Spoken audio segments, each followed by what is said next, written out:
Question 12.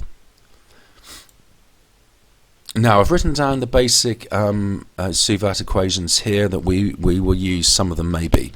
So part A, a car A moves with constant acceleration of 2 meters per second squared. So constant acceleration, yep, the SUVAT formulae are fine. So we know the initial speed is 0, the acceleration is 2. We're being asked to work out the displacement, that's just the distance. So we're using this third equation, substituting in, we get s being t squared. Now for part B, be careful here. This is actually from M2 at A level. The acceleration is not constant. You can see as time goes on the acceleration changes, so the SUVAT equations go out of the window, so you have to rely on differentiating and integrating. So we're given that the acceleration is half t plus 1, so to move from acceleration to velocity we integrate, so add 1 to the power, divide by the new power, so the velocity is a quarter t squared plus t. And then how do we move from velocity to displacement? We integrate again. So the integral of v with respect to t, so displacement, so we integrate again, add 1 to the power, divide by the new power on both occasions, gives us a final answer of this, 12t cubed plus half t squared. C, the constant, we just leave out for this. Now for part C, find the time in which the cars are the same distance from O.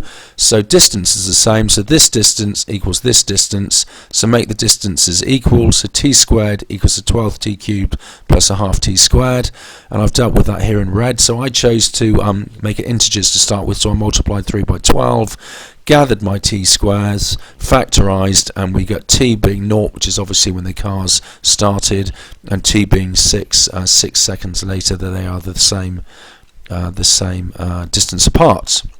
For C part 2, very straightforward, find the distance they have travelled at that time. Well, you can take either of these distance time formulae. I'm taking this one, s equals t squared. We've just worked out that t is 6, so s is 6 squared, 36 seconds.